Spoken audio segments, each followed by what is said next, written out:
Her weapons were not only daggers, but spells whispered in the language of the dead. And on one fateful night, in a chamber meant for pleasure, the God King's throat was slashed, his soul cursed, and the fate of his dynasty sealed.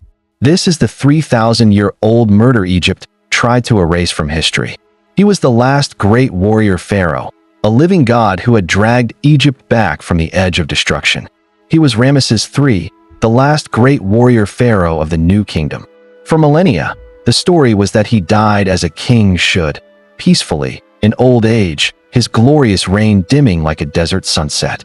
But that story was a lie. A carefully constructed fantasy to mask a truth so horrific it was almost erased from history. Modern science, peeling back the layers of linen and time, has finally exposed a dark and terrifying secret hidden beneath the wrappings, a savage assassination carried out by the very people he should have trusted with his life. This is a story of a queen whose ambition festered into a murderous poison. It's a story of a palace conspiracy that wasn't just fought with daggers, but with forbidden magic and curses. This is the unmasking of a 3,000-year-old cold case, where the only witnesses were long dead, the evidence was scrawled on brittle papyrus, and a confession was buried in the disgraced grave of a screaming mummy. The final, damning proof wasn't found until it was etched into the very bones of the murdered king himself. To truly grasp the sheer, nightmarish audacity of this crime, you have to understand the man. Ramesses III wasn't just another pharaoh in a long line of kings.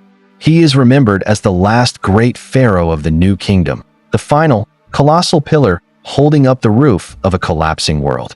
He took the throne around 1186 BC, not in a time of peace and prosperity, but in an age of fire and ruin. Historians call it the Late Bronze Age collapse, a mysterious and violent period where entire civilizations were turning to dust. The mighty Hittite Empire was gone, its cities burned and abandoned. Great centers of culture and power like Mycenae had fallen. Troy was a smoldering ruin.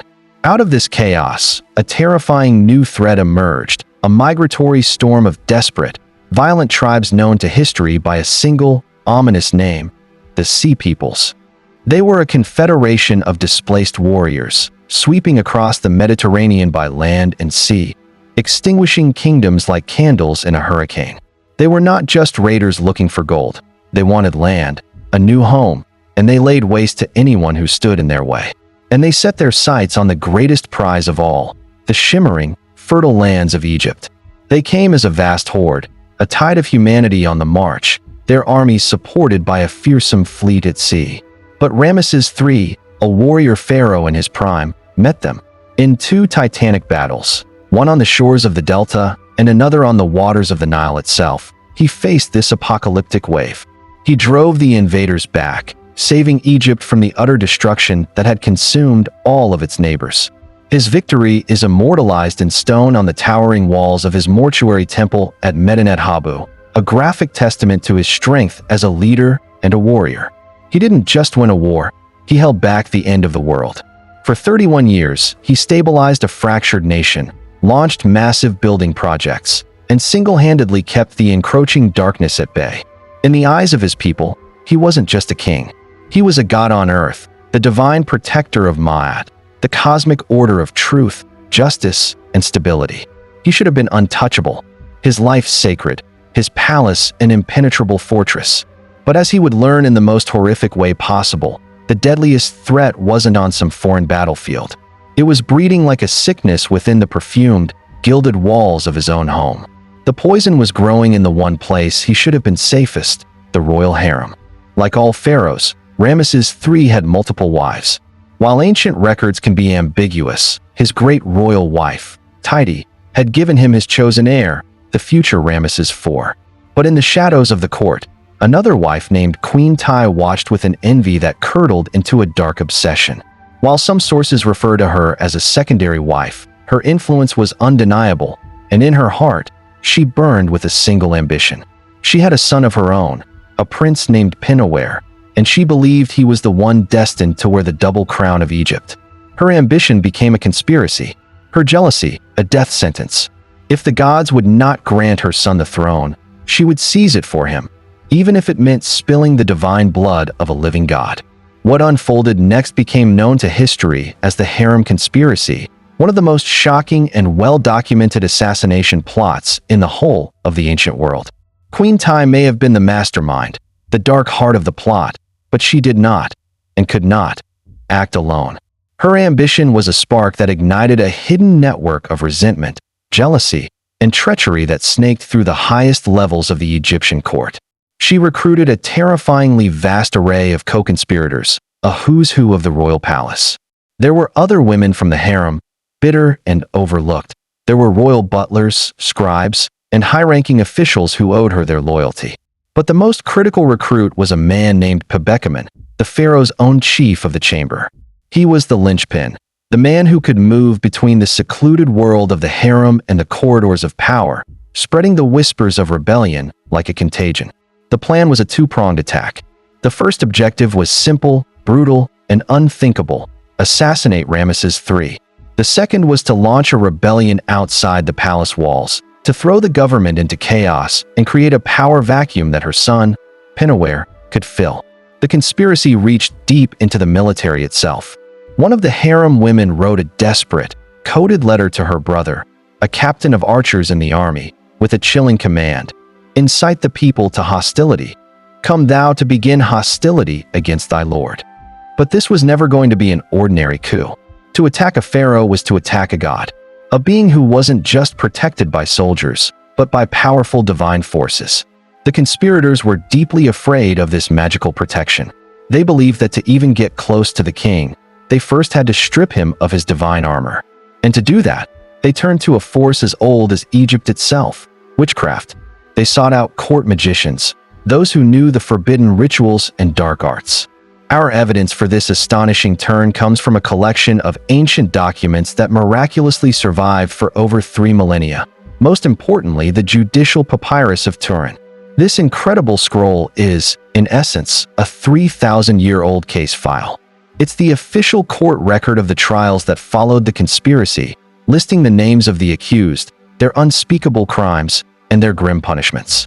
While the papyrus is a summary and leaves much to the imagination, modern scholars, reading between the lines, believe it describes how a sorcerer supplied the plotters with blasphemous tools.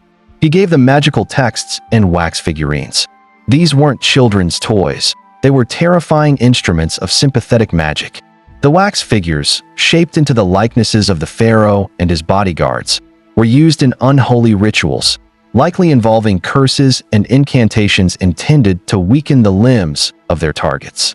The idea was to magically paralyze the king's protectors, to bind them with dark spells, leaving the living god defenseless against the physical attack that was to follow. It was a coordinated assault on 2 fronts: the earthly plane and the divine. The conspirators chose their moment with chilling precision. The attack was planned to coincide with the beautiful festival of the valley at Medinet Habu. This was a major religious celebration that would have filled the capital city of Thebes with noise, crowds, and drunken chaos, the perfect cover for an assassination. While the city celebrated, Ramesses III retired to the royal harem in the western tower of his temple complex. His personal guards likely remained posted at the entrance, honoring the sacred privacy of the space. It was there, in the heart of his own palace, surrounded by his wives and servants, that the assassins struck. For centuries, the judicial papyrus was the only account we had. It confirmed the plot, the names, the trials, but one crucial detail remained maddeningly vague. Did they actually succeed? The document refers to Ramesses III as the Great God, a title typically used for a pharaoh who was already dead. Yet it also states that the trials were commissioned under his authority. For thousands of years, the world was left to wonder: was the plot foiled? Or was the last great pharaoh truly murdered by his own queen? The answer wouldn't come from ancient texts, but from the silent, horrifying testimony of his own body. We have the motive, a queen's burning ambition. We have the conspirators, a web of traitors in the heart of the palace. And we have the ancient court records, detailing a terrifying plot fueled by witchcraft and betrayal. But the ultimate question remained unanswered for 3,000 years. Was Ramesses III actually murdered? The answer lay hidden, wrapped in linen and silence, waiting for technology that the pharaoh's killers could never have possibly imagined. Here at History's Chronicles of Horror, we unearth the terrifying truths that time has tried to bury. If you find this investigation into one of history's darkest conspiracies as fascinating as we do, please take a moment to strike the subscribe button and ring that funeral bell for notifications. Your support allows us to bring more of these ancient and chilling mysteries into the light. For thousands of years, the mummy of Ramesses III offered no answers. He was discovered in the late 19th century in the Deir el-Bahari royal cache and examined by the medical standards of the day.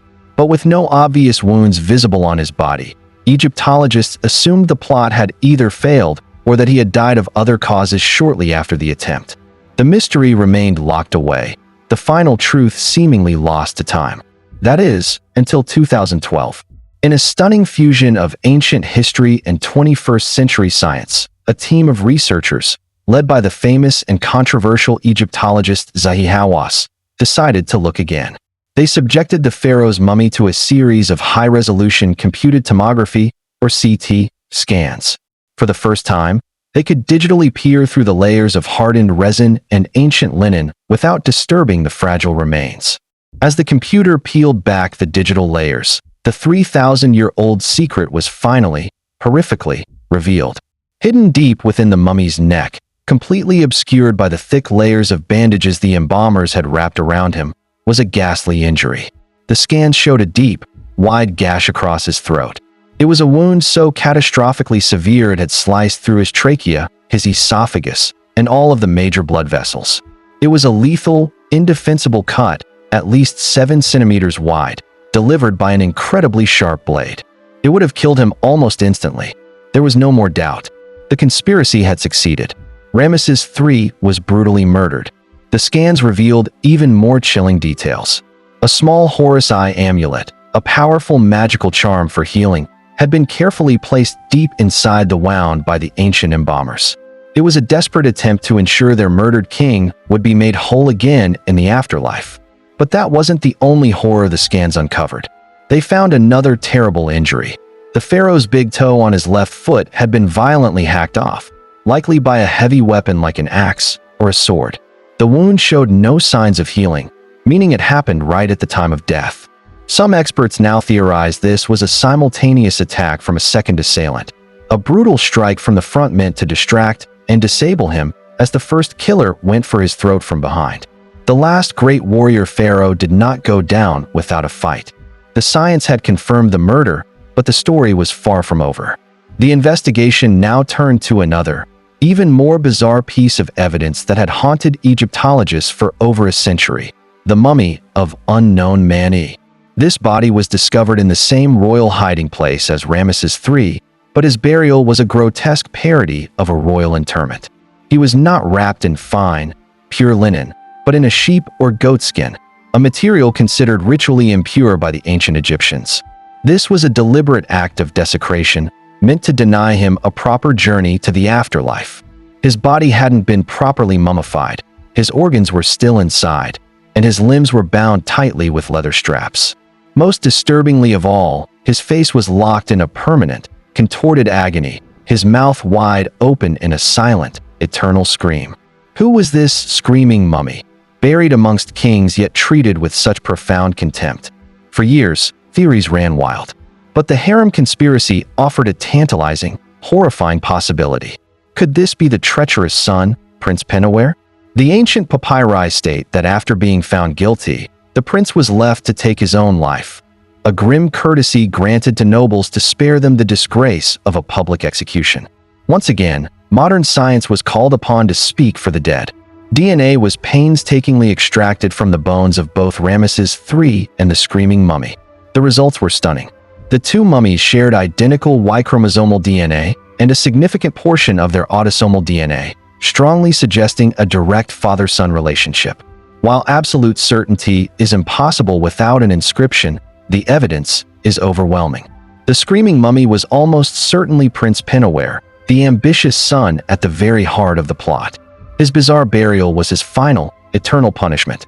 The contorted, agonized expression on his face, once a mystery, is now believed by many to be terrifying evidence of his cause of death, death by hanging or perhaps poison, his final, desperate moments preserved for all time. Wrapped in impure skin and left nameless in his coffin, he was condemned to eternal damnation, a fate, in the Egyptian mind, far worse than mere death. The plot, for all its audacity, violence, and dark magic, was ultimately a catastrophic failure. Queen Tiye and her conspirators succeeded in murdering a king, but they failed utterly in their quest to seize the throne. The designated heir, Ramesses IV, moved swiftly and decisively to secure power, rounding up every last person involved in his father's horrific death. The judicial papyrus of Turin coldly records their fates. Over 38 people were put on trial. The highest-ranking officials, including the treacherous Chamberlain Pebekamen, were found guilty and executed. Their punishment was likely gruesome, possibly death by being burned alive or impaled on a stake, punishments designed to not only end life, but to annihilate the soul. Even some of the judges didn't escape. When it was discovered they had caroused with the accused women during the trial, they suffered a uniquely horrifying punishment, having their noses and ears publicly cut off, a mark of shame they would carry for the rest of their lives. And as for Pinaware, the would-be usurper, his forced suicide and cursed burial served as a final, terrifying warning against treason. But what of the mastermind, Queen Tiye? Her fate is one of history's great, chilling mysteries. Her name is never mentioned again in the records after the trials. Some historians believe she, too, was forced to commit suicide, her name systematically erased and her tomb desecrated, an attempt to wipe her very existence from memory. The murder of Ramesses III was more than just the tragic death of a single man.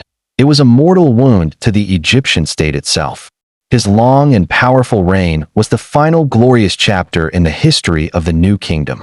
After his assassination, Egypt was plunged into a nightmare of internal strife, economic chaos, and a rolling crisis of succession as his sons and grandsons squabbled over a weakened throne.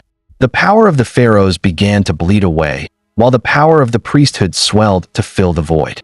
Egypt began a long, slow, irreversible decline from which it would never truly recover.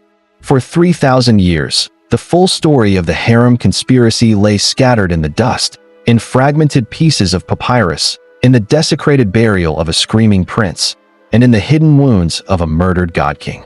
If you want to continue exploring the darkest chapters of the past with us on history's Chronicles of Horror, make sure you are subscribed so you don't miss our next descent into the historical abyss. It is a timeless and deeply unsettling tale of how absolute power can corrupt absolutely, how ambition can sever the most sacred bonds of family, and how even a living god can be laid low by the venom of betrayal in his own home. But it is also, in a way, a story of justice, however agonizingly delayed. Through the tireless work of historians and the unblinking, analytical eye of science, the ghostly whispers from a 3,000-year-old crime scene have finally become a roar. And the cold case of Ramesses III is, at long last, closed.